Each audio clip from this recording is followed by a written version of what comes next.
His love. Come to the table, enter His presence, feast with thanksgiving and celebrate His love. Sa ngalan ng Ama, ng Anak at ng Espiritu Santo. Amen. Sumainyo ang Panginoon. At sumayo rin. Mga kapatid, sa linggo pong ito ating pinagdiriwang ang banal na kapistahan ni San Pedro at San Pablo Apostol. Silang dalawa ang naging haligi ng ating simbahan. At tayo ay naanyayahan din. Kung gusto natin maging mabuting Kristyano, makatulong din sana tayo sa pagpapaunlad, sa pag-aangat, sa pagpapasaayos ng ating banal na Santa Iglesia. We pray that we be like them, contribute to the upbuilding of the church. Pero aminin natin, marami sa atin, imbis na makatulong, tayo'y nakakasira. Imbis na maging pundasyon, tayo'y nagiging anay ng simbahan, ng lipunan, ng ating mga pamilya. Ito ay dahil tayo'y makasalanan. Minin natin ang ating mga pagkakamali, ang ating pagkukulang sa mga pagkakataon na kung saan hindi tayo nakatulong sa iba at hindi tayo nakapagbigay ng kalwalhatian sa Diyos. Naway sa ating pagpapakumbaba at paghingi ng tawad sa Kanya, makita tayo minsan pa maging karapat-dapat makatanggap sa mga banal na misteryo. Inaamin ko Sa makapangyarihang Diyos at sa inyo mga kapatid, na lubha akong nagkasala sa isip, sa salita, sa gawa, at sa aking pagkukulang. Kaya isinasamo ko sa mahal na Birheng Maria, sa lahat ng mga anghel at mga banal, at sa inyo mga kapatid, na ako'y ipanalangin sa Panginoong ating Diyos. kawan tayo ng makapangyarihang Diyos, patawarin tayo sa ating mga kasalanan, at patnubayan tayo sa buhay na walang hanggan. Amen.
Gloria in excelsis Deo.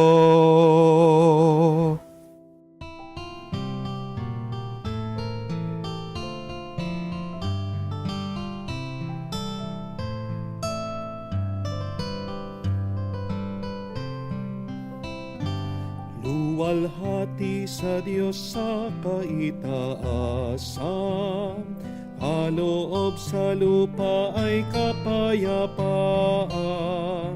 Pinupuri ka at ipinangdarang, sinasamba ka dahil sa dakila mong kalwalhatian.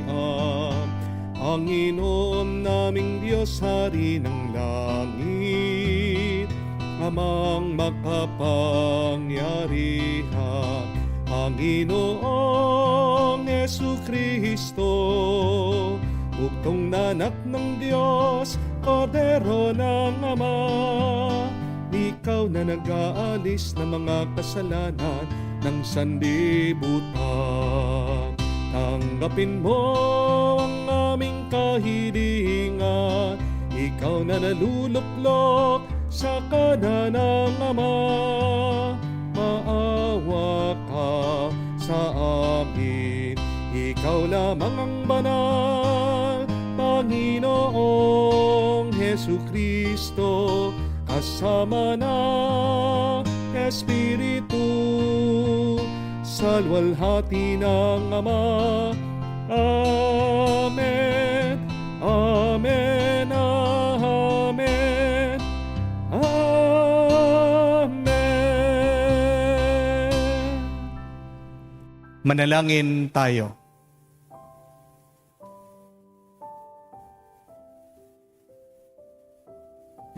Ama naming makapangyarihan, pinagkaloob mo ang kagalang-galang at banal na kagalakan ng araw na ito ng dakilang kapistahan nina San Pedro at San Pablo. Pagbigyan mong masunod ng iyong sambayanan sa lahat ng larangan ang pinamana ng mga pinagbuhatan ng simula ng reliyon. Sa pamagitan ni Jesucristo kasama ng Espiritu Santo, magpa sa walang hanggan. Amen.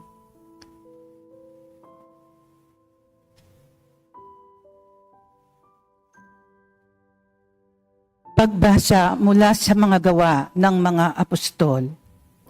Noong mga araw na iyon, sinimulang usigin ni Haring Herodes ang ilang kaanib ng simbahan. Pinapugutan niya si Santiago ang kapatid ni Juan.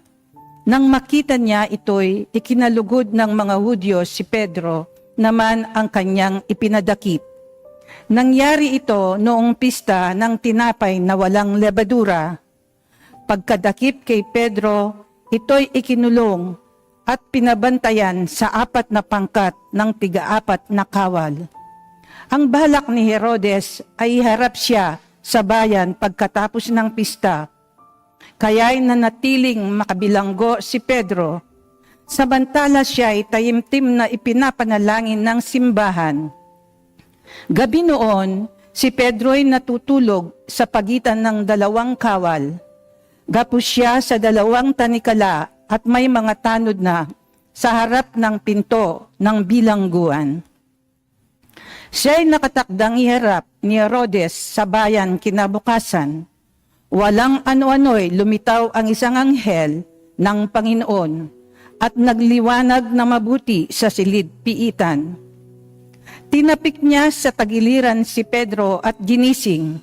"Bumangon ka, dali," wika ng anghel.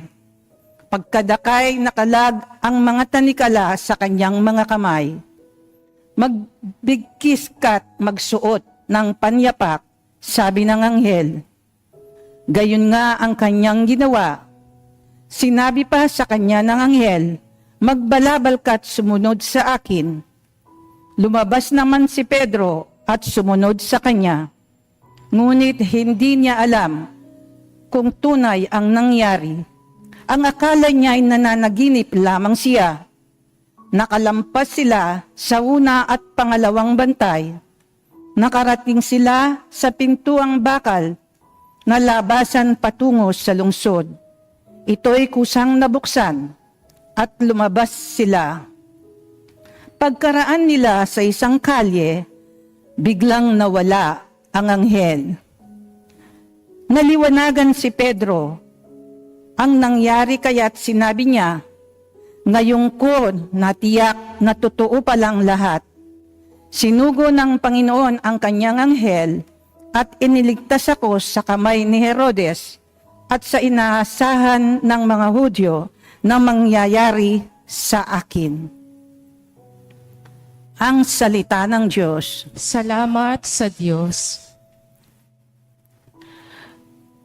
Ang Diyos ang siyang nagligtas sa aking takot at sindak.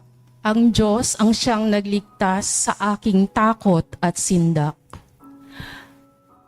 Panginooy aking laging pupurihin, sa pasasalamat di ako titigil. Aking pupurihin kanyang mga gawa, kayong naaapi, makinig. matuwa. Ang Diyos ang siyang nagligtas sa aking takot at sindak. Ang pagkadakila niya ay hayag at ang ngalan niya'y purihin ng lahat. Ang aking dalangin dininig ng Diyos na wala sa akin ang lahat kong takot. Ang Diyos ang siyang nagligtas sa aking takot at sindak. Nagalak ang aking umasa sa Kanya, pagkat di nabigo ang pag-asa nila. Tumatawag sa Diyos ang walang pag-asa, sila'y iniligtas sa hirap at dusa. Ang Diyos ang siyang nagligtas sa aking takot at sindak. Anghel yaong bantay sa may takot sa Diyos. Sa mga panganib sila'y kinukupkop. Ang galing ng puon hanapin masikap. Yaong magtiwala sa Kanya't nagligtas ay may tuturing na taong mapalad. Ang Diyos ang siyang nagligtas sa aking takot at sindak.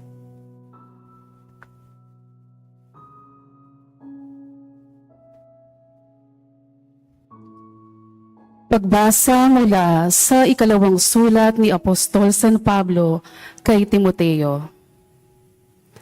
Pinakamamahal, ako'y iaalay na dumating na ang oras ng pagpanaw ko sa buhay na ito. Puspusan akong lumaban sa paligsahan. Natapos ko na ang dapat kong takbuhin. Nanatili akong tapat sa pananampalataya. Kakamtan ko na ang korona ng pagtatagumpay. At sa araw na yaon, Panginoon ng siyang makatarungang hukom ang magpuputong sa akin ng korona. Hindi lamang sa akin, kundi sa lahat ng nananabik sa muli niyang pagparito.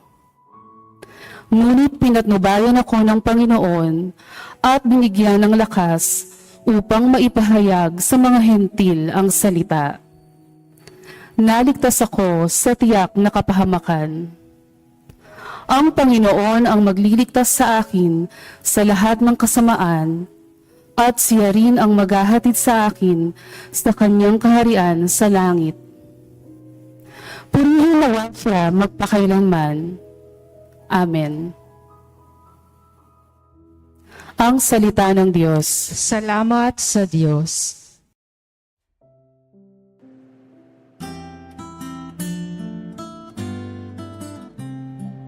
Alleluia, alleluia, alleluia, alleluia, alleluia, alleluia, alleluia, alleluia, alleluia, alleluia, alleluia, alleluia. Ikaw, Pedro, ang saligan ng aking simbahang banal, na daig ang kamatayan. Alleluia, alleluia. Sumainyo ang Panginoon. At sumayo rin. Ang mabuting balita ng Panginoon ayon kay San Mateo. Papuri sa iyo, Panginoon. Noong panong yun, dumating si Jesus sa lupain ng Cesarea ng Filipos. Tinanong niya ang kanyang mga alagad, sino raw ang anak ng tao ayon sa mga tao? At sumagot sila, ang sabi po ng ilan ay si Juan Bautista kayo. Sabi naman ng iba, si Elias kayo. At may nagsasabi pang si Jeremias kayo o isa sa mga propeta. Kayo naman, ano ang sabi ninyo? Sino ako? Tanong niya sa kanila, sumagot si Simon Pedro, kayo po ang Kristo, ang anak ng Diyos na buhay. Sinabi sa kanya ni Jesus, mapalad ka Simon na anak ni Jonas, sapagkat ang katotohanan ito ay hindi inihayag sa iyo ng sinumang tao, kung hindi ang aking Ama na nasa langit. At sinasabi ko naman sa iyo, ikaw ay Pedro. At sa ibabaw ng batong ito ay itatayo ko ang aking simbahan. At hindi makakapanaig sa kanya kahit ang kapangyarihan ng kamatayan. Ibibigay ko sa iyo ang mga susi ng kaharian ng langit. Ang ipagbawal mo sa lupa ay pagbabawal sa langit. Ang ipapahintulot mo sa lupa ay ipapahintulot sa langit. Mga kapatid, ang mabuting balita ng ating Panginoon. Pinupuri ka namin, Panginoong Heso Kristo. Magandang araw po muli sa inyong lahat. God is good. Sobra-sobra. Sobra-sobra. God is good. Pakisabihan nyo naman pong yung mga katabi. God is good. No, God is good.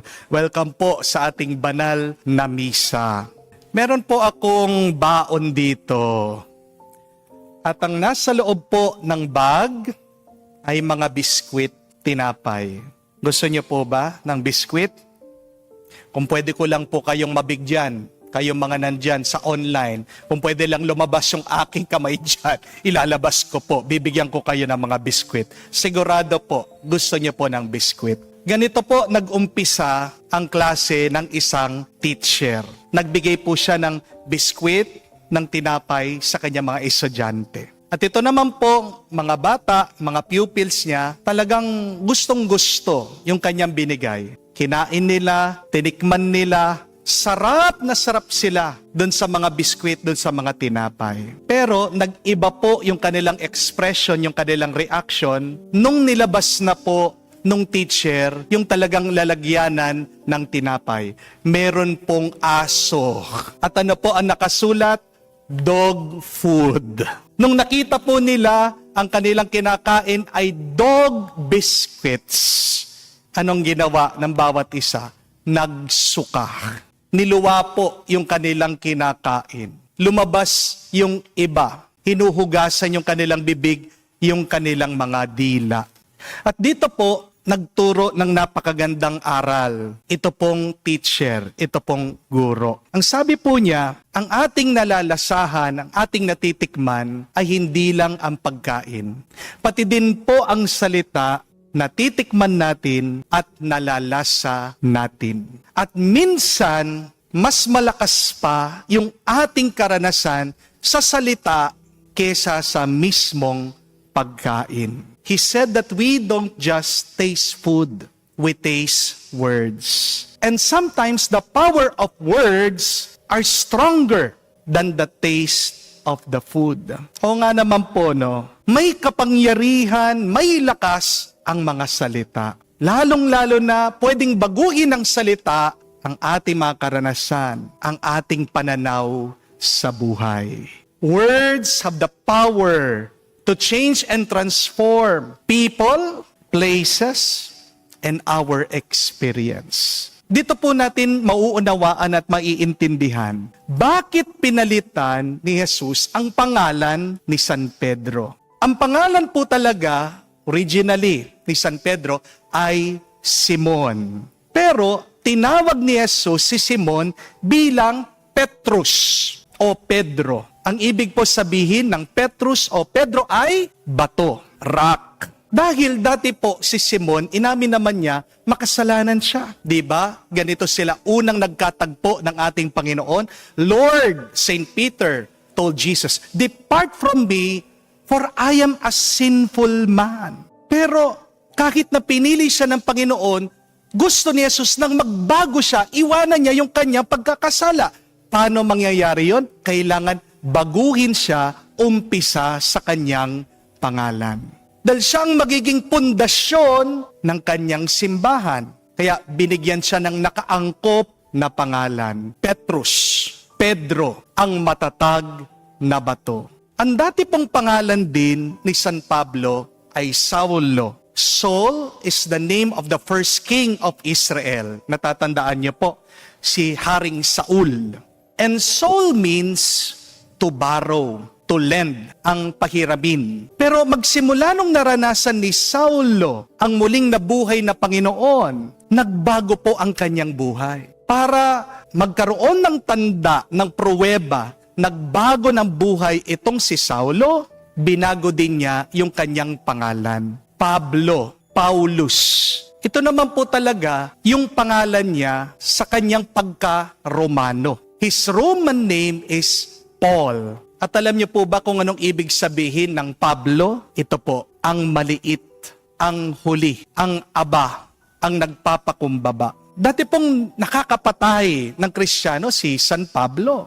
Pero dahil tinanggap na niya si Jesus sa kanyang buhay, nagbago na siya. At ang pagpapalit ng pangalan ni San Pablo ay tanda na tapat na siya kay Kristo.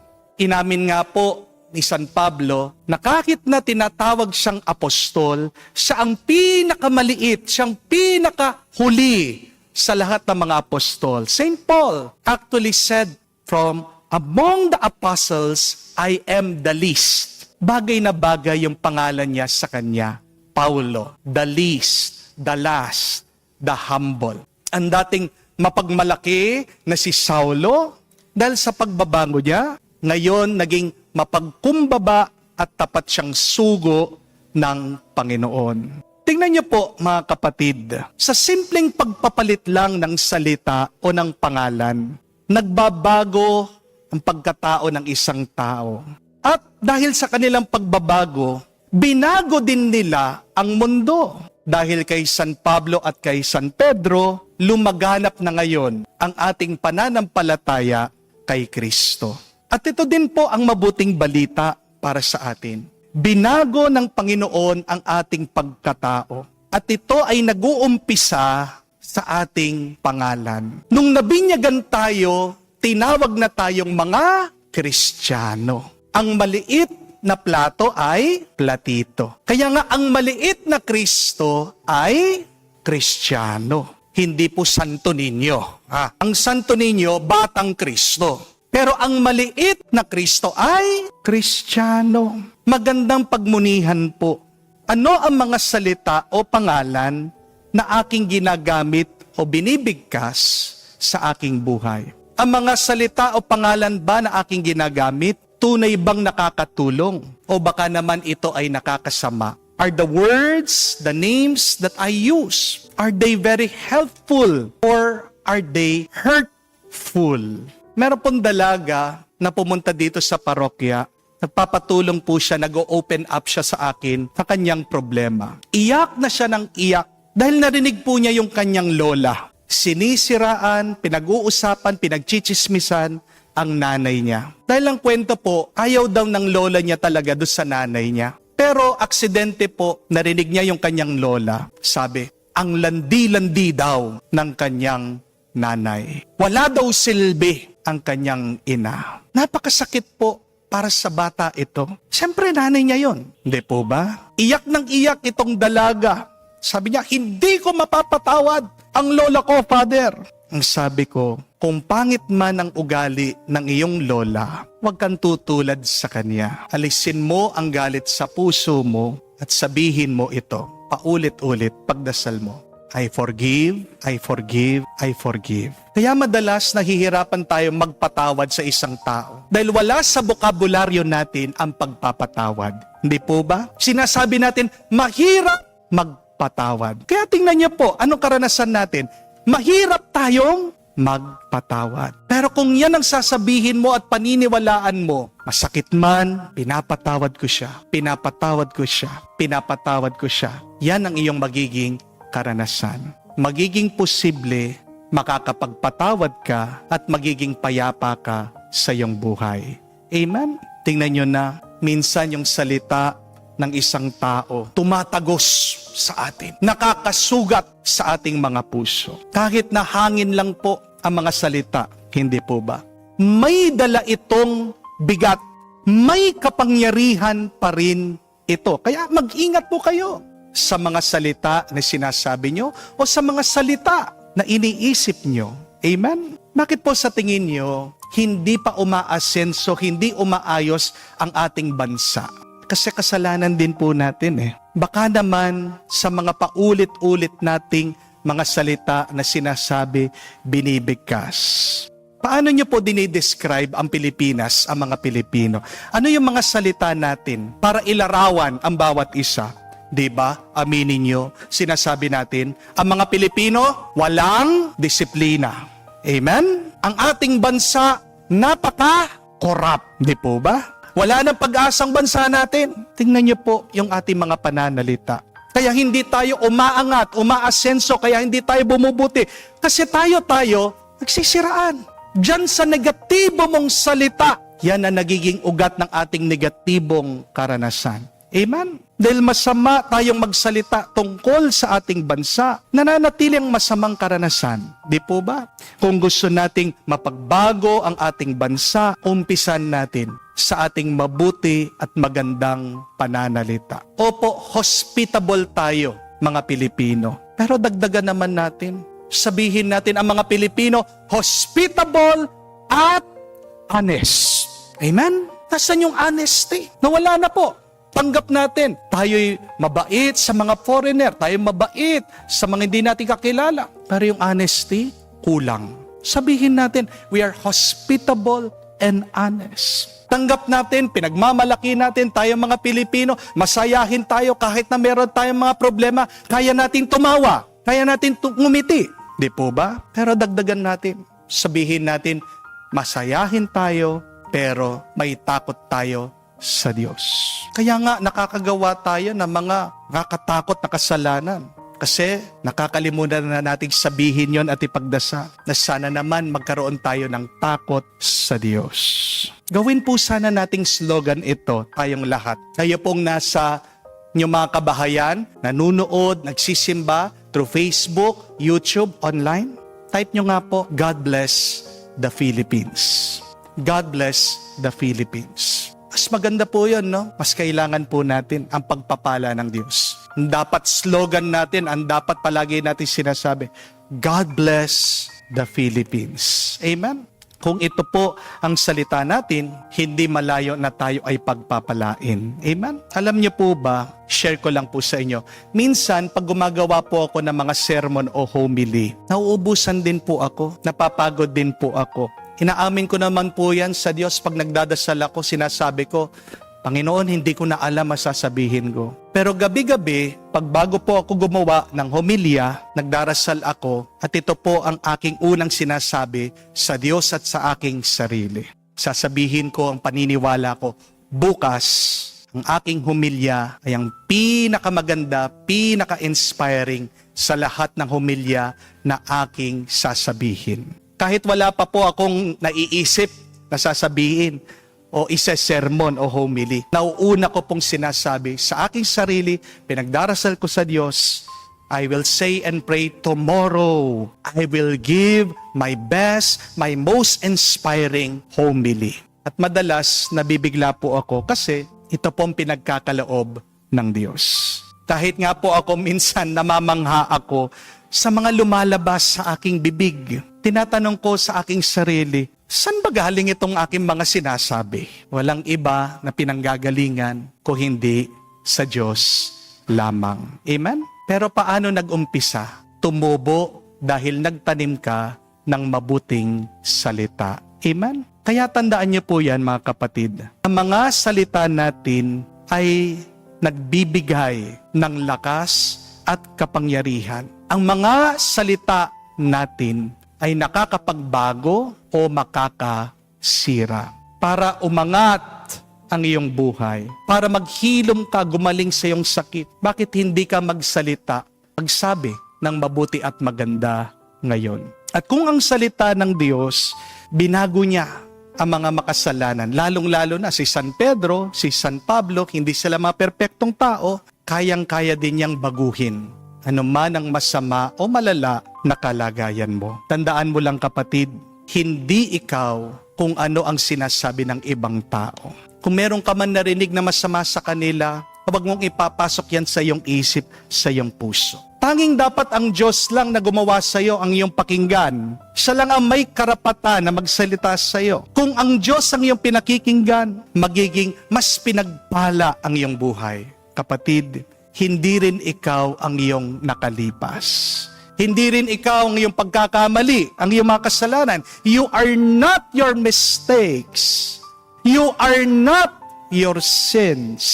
Hindi rin ikaw ang iyong pagsubok o paghihirap. Sa halip, sino ka ba? Ikaw ay kung sino ang sinasabi ng Diyos tungkol sa iyo. Ikaw ay kung sino ka ayon sa Diyos. Makinig ka palagi sa Diyos. Dahil siyang nakakaalam sa iyo.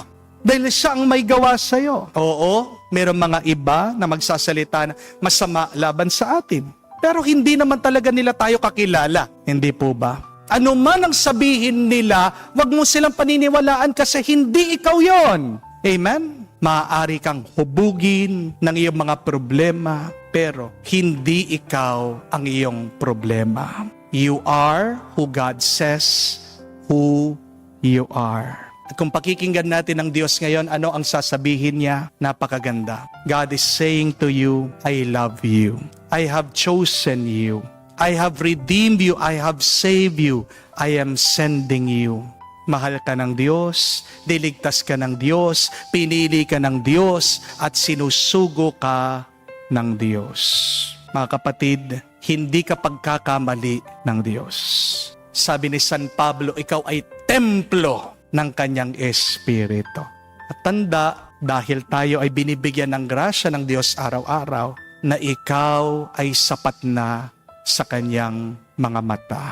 Every day as you wake up, please say this, I am blessed, I am blessed, I am blessed. Lalong-lalo na po, pag kayo ay pagod na, pag kayo ay hirap na, pag ayaw mo na, pag nawawalan ka ng pag-asa, hayaan mo mga salitang ito ang magpalakas sa iyo.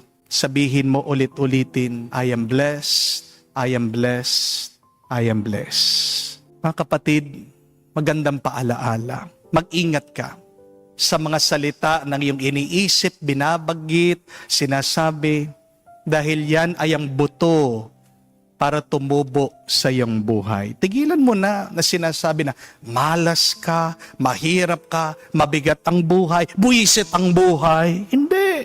Palitan mo ang mga salitang yan at magbabago ang karanasan ng iyong buhay kung paano nagbago din ang buhay ni San Pedro at ni San Pablo.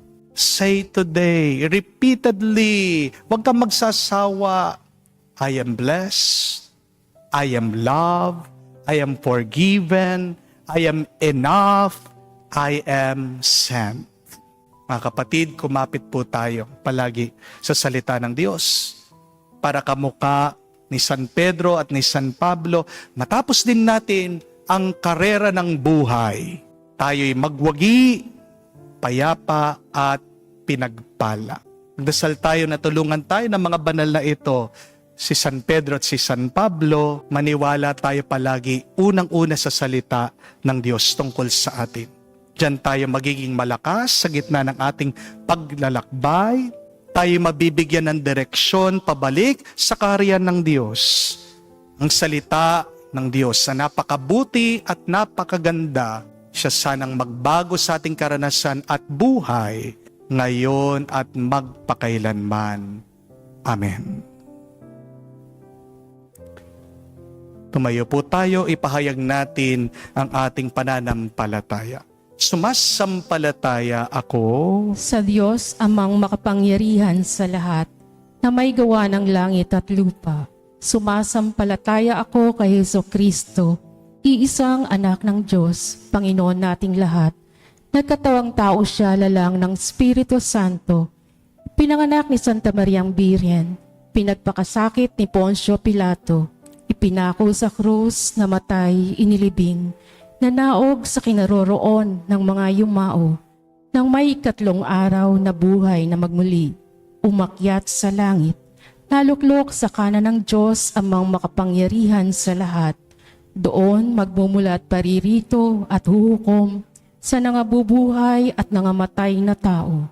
Sumasampalataya naman ako sa Diyos Espiritu Santo, sa banal na simbahang Katolika, sa kasamahan ng mga banal, sa kapatawaran ng mga kasalanan, sa pagkabuhay na muli na nangamatay na tao, at sa buhay na walang hanggan. Amen.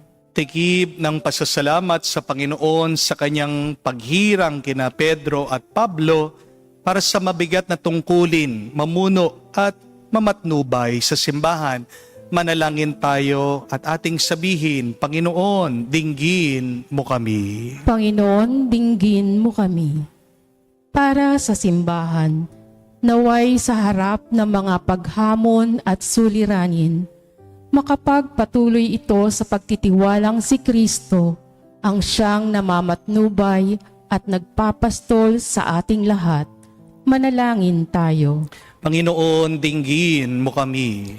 Para sa Santo Papa Leon Ika-14, Arsobispo Florentino G. Labarias, mga obispo, Reverendo Padre Joel Jomarsos Gatus, mga pari, mga relihiyoso, at mga namumuno, naway sa tungkulin nilang pangangaral, sila ay magabayan tulad ng mga apostol na sina Pedro at Pablo, ng pag-ibig ni Kristo sa lahat ng oras. Manalangin tayo.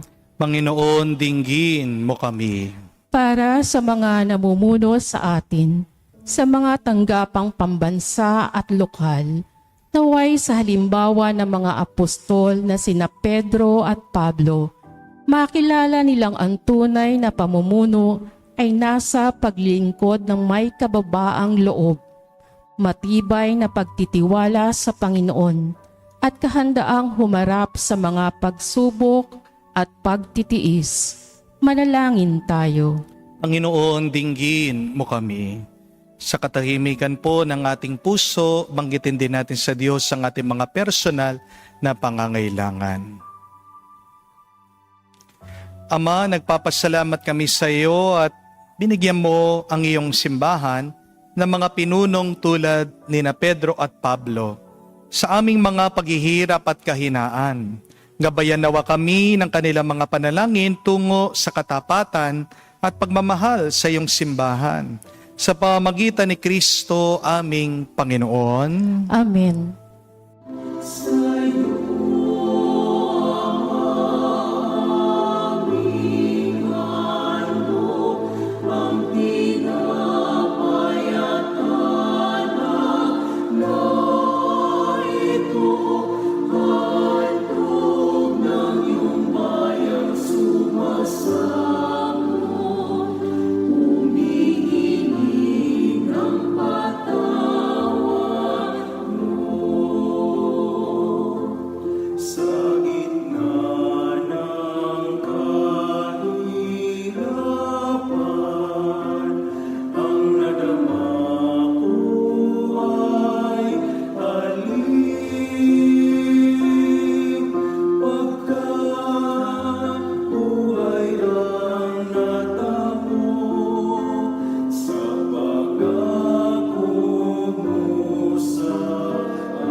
Manalangin kayo mga kapatid para ng ating mga paghahain ay kalugdan ng Diyos amang makapangyarihan.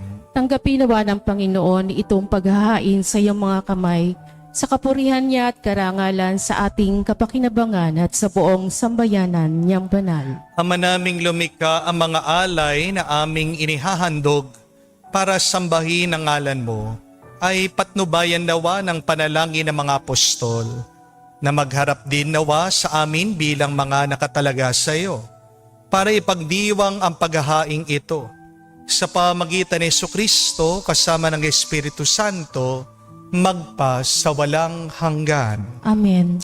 Sumayin niyo ang Panginoon. At sumayin niyo rin. Itaas sa Diyos sa inyong mga puso at diwa. Itinaas na namin sa Panginoon. Pasalamatan natin ang Panginoong ating Diyos. Marapat na siya ay pasalamatan. Ama naming makapangyarihan, tunay nga marapat ikaw ay aming pasalamatan.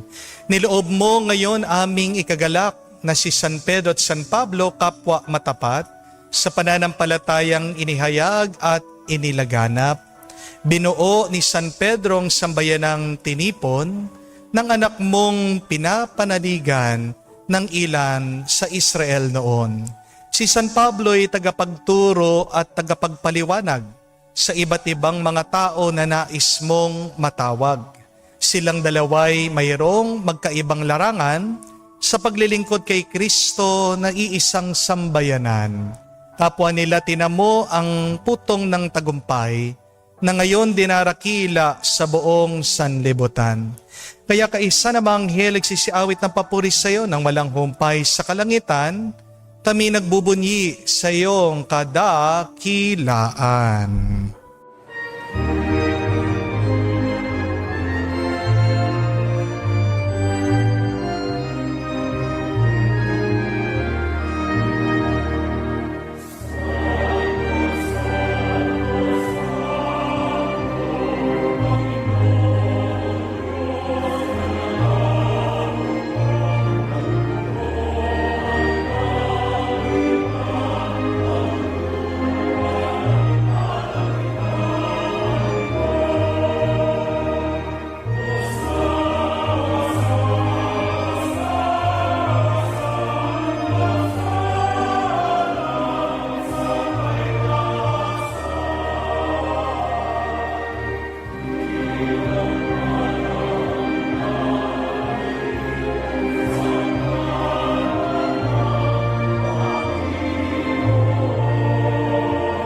Ama naming banal, ikaw ang bukal ng tanang kabanalan, kaya't sa pamagitan ng iyong Espiritu, gawin mong banal ang mga kaloob na ito, upang para sa amin, maging katawan at dugo ng aming Panginoong Hesu Kristo.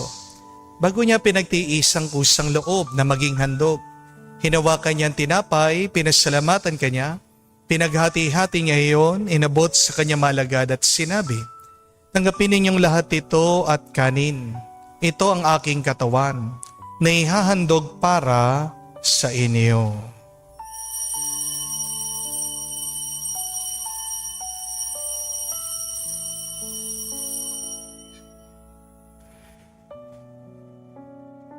Gayon din naman nung matapos ang hapunan, hinawakan niyang kalis. Muli kanyang pinasalamatan. Inabot niya ang kalis sa kanya malagad at sinabi, tanggapin ninyong lahat ito at inumin. Itong kalis ang aking dugo ng bago at walang hanggan tipan. Ang aking dugo na ibubuhos para sa inyo at para sa lahat. Sa ipagpapatawad ang mga kasalanan, gawin ninyo ito sa pag-alaala sa akin.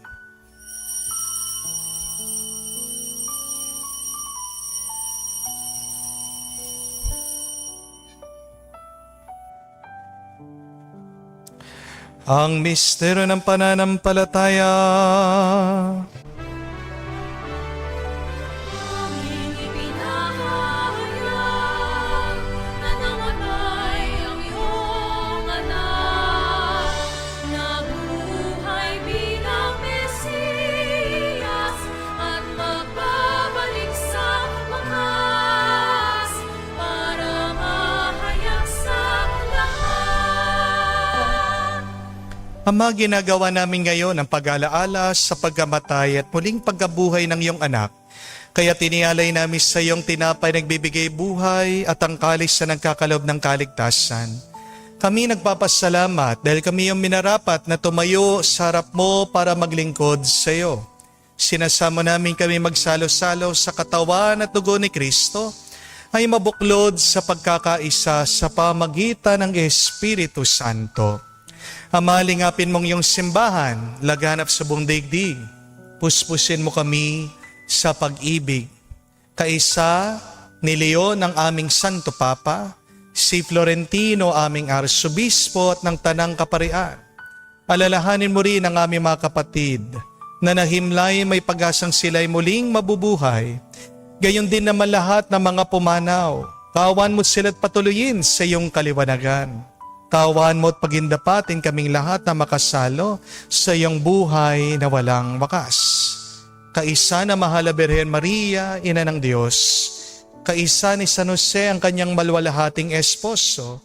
Kaisa na mga apostol at lahat na mga banal na namuhay dito sa daigdig na kalugod-lugod sa iyo. May pagdiwang nawa namin ang pagpupuri sa kararangal mo sa pamagitan ng iyong anak aming Panginoong Jesucristo. Sa pamamagitan ni Kristo, kasama niya at sa Kanya, ang lahat ng parangal at papuri ay sa iyo, Diyos Ama, makapangyarihan, kasama ng Espiritu Santo, magpasawalang hanggan. Amen, Amen, Amen, Amen, Amen, Amen. Sa nakakagaling na utos sa turo ni Jesus sa Panginoon natin na Diyos, ipahayag natin ng lakas loob.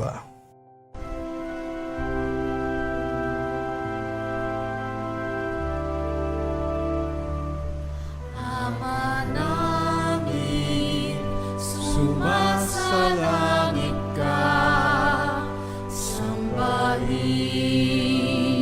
ang ngalan mo, mapasa amin ang kaharian mo, sundin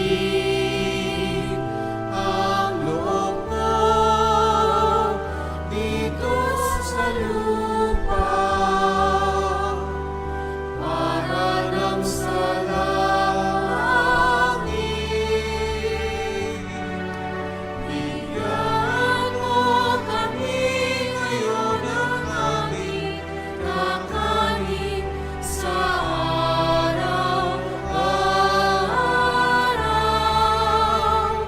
at patawarin mo kami sa aming mga sala para ng pagpapatawad namin sa nagkakasala sa amin. At huwag mo kami ipahintulot sa tukso, aliadya mo kami sa lahat ng masama. Hinihiling namin kami, Adyas, sa lahat na masama pagkalooban ng kapayapaan araw-araw, ligtas sa kasalanan, nilayo sa lahat ng kapamakan. Samantalang aming pinanabikan ang dakilang araw ng pagpapahayag ng tagapagligtas naming si Jesucristo. Sapagkat iyo ang kaharian, at ang kapangyarihan at ang kapurihan magpakailanman. Amen. Panginoong Jesucristo, sinabi mo sa mga apostol, kapayapaan ang iniwang ko sa inyo, ng aking kapayapaan ang binibigay ko sa inyo. Tungayan mo ng aming pananampalataya, huwag ang aming pagkakasala. Pagkalooban mo kami ng kapayapaan at pagkakaisa ayon sa iyong kalooban. Kasama ng Espiritu Santo, magpa sa walang hanggan. Amen. Kapayapaan ng Panginoon ay laging sumainyo. At sumayo rin. Magbigayan po tayo ng kapayapaan sa bawat isa. Peace with you po, kapayapaan po sa inyong lahat.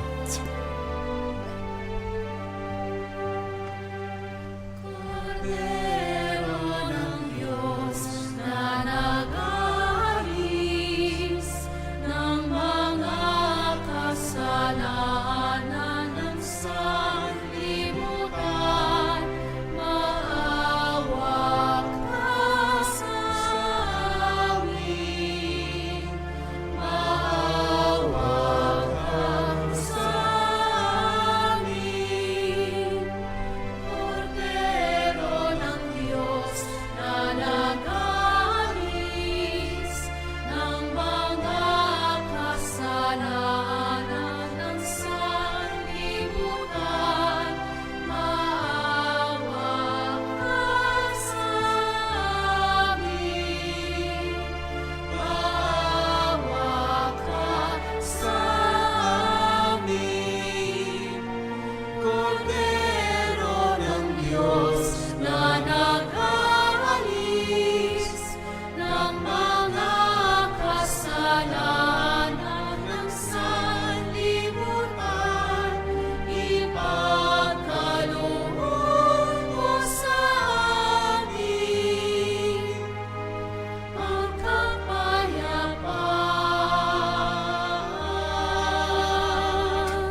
Mga kapatid, naririto ang ating Panginoong Jesucristo, ang Kordero ng Diyos. Siya nag-aalis sa mga kasalanan ng sanlibutan. Mapalad tayong lumalapit sa piging ng Kordero. Panginoon, hindi ako karapat-dapat magpatuloy sa iyo, ngunit sa isang salita mo lamang ay gagaling na ako.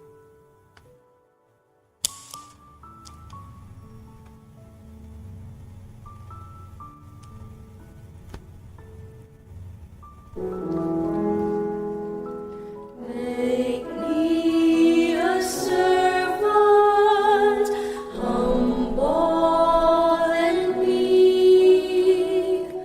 Lord, let me lift up those who are weak, and make the prayer of my heart always be. Make me a servant, make me a servant, make me a servant today.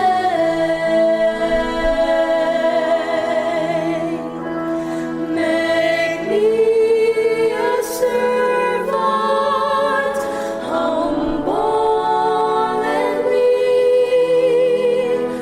Lord, let me lift up those who are weak, and make the prayer of my heart always be.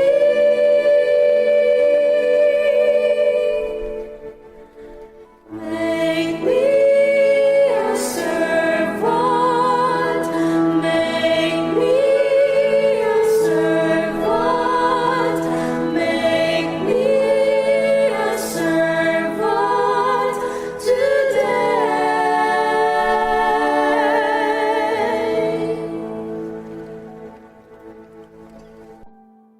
Lumuhod po tayo para sa panalangin para sa mga may sakit.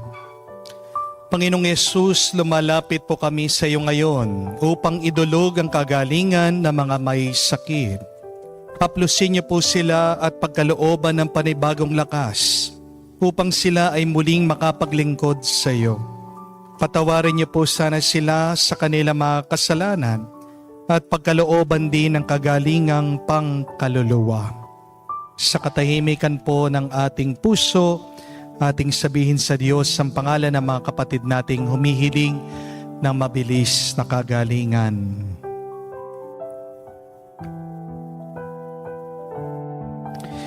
Hinihiling namin ito sa ngalan ni Kristo, aming Panginoon. Amen. Panalangin para sa mga OFW. Ang mga pinapanalangin namin sa iyong natatanging kahilingan ng lahat ng mga nagtatrabaho sa ibang bansa. Tulungan mo sila bawat sandali ng kanilang buhay habang nasa ibang bansa. Palakasin mo sila kapag pinanghihinaan sila ng kalooban. Pagalingin mo sila tuwing nagkakasakit. Aliwin mo sila kapag nalulungkot sila. Ilayo mo sila sa anumang masama at kapahamakan upang magpatuloy sila lagi sa kanilang buhay.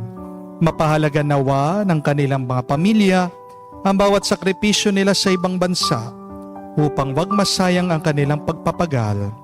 Kaawaan at pagkalooban mo ng biyaya ang lahat ng mga OFW dahil sa iyo lamang aasa at wala ng iba pa.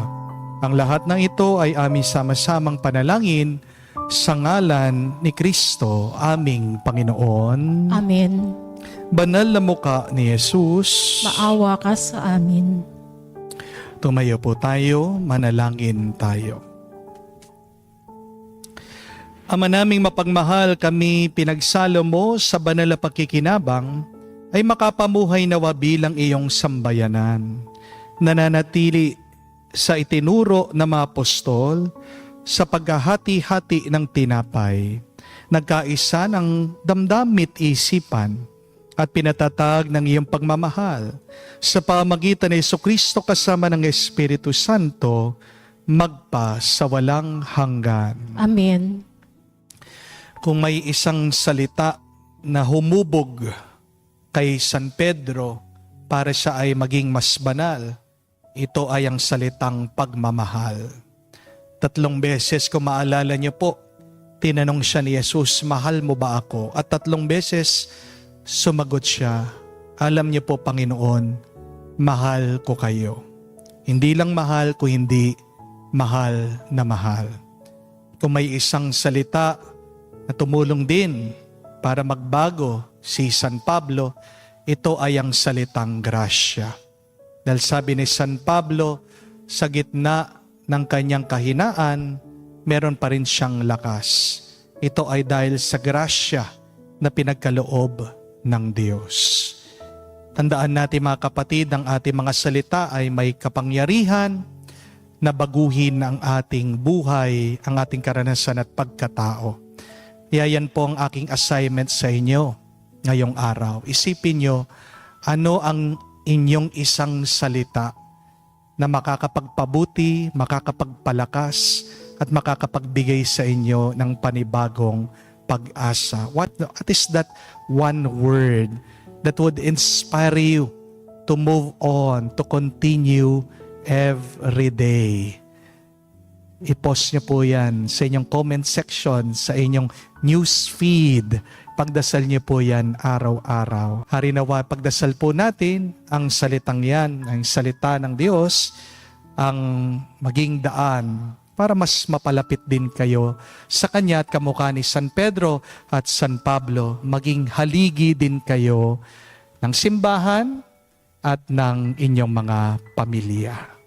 Sumainyo ang Panginoon. At sumayo rin. At kayo'y basbasan ng Diyos, makapangyarihan sa lahat. Sa ngalan ng Ama, ng Anak, ng Espiritu Santo. Amen. Ang ating misa ay natapos na. Humayo kayo sa kapayapaan ni Kristo. Salamat sa Diyos.